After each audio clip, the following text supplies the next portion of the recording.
Selamün arkadaşlar. Zarafetül Nisa kanalıma hoş geldiniz. Ben Meysen. Bugün yeni aldığım dikiş makinesinin kutu açılımını yapacağım.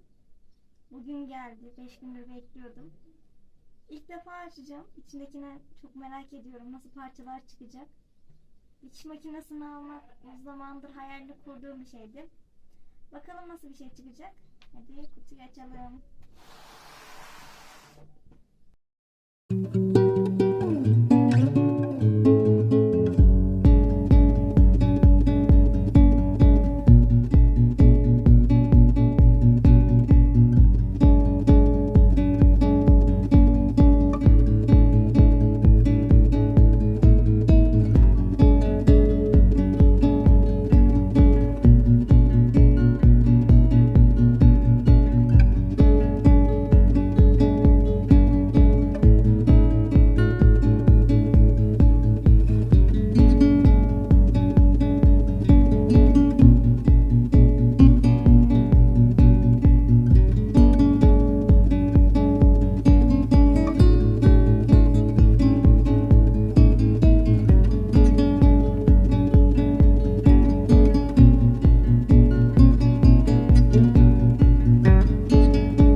Tavsiyem, özellikle hanımefendiler için söylüyorum.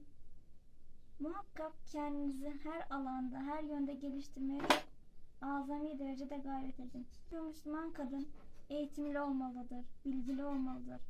Ya bu bir seçenek değil, aslında bir zorunluluk. Çünkü Peygamber Efendimiz demişti ki sallallahu aleyhi ve sellem, ilim öğrenmek kadın erkek her mümine farzdır. Günümüzde kadınların eğitimine daha bir önem vermeliyiz. Çünkü elinizde muhakkak bir zanaatiniz, bir diplomanız olması gerektiğini düşünüyorum. Çünkü ileride başımıza ne geleceğini bilmeyiz. Çalışmayacak olsanız bile muhakkak eğitiminizi alın. Ablamın tavsiyesiyle dikiş kursuna gittim. Çok güzel şeyler öğrendim. İnsanın kendi diktiğini giymesi, sevdiklerine bir şeyler dikebilmesi o kadar güzel.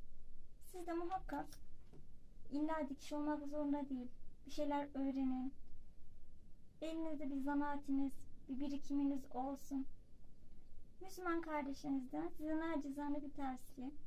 Videomu beğenmeyi, yorum yapmayı, paylaşmayı ve abone olmayı lütfen unutmayın. Destek verirseniz çok mutlu olurum. Videoyu burada kapatıyorum. Allah'a emanet olun. Görüşürüz.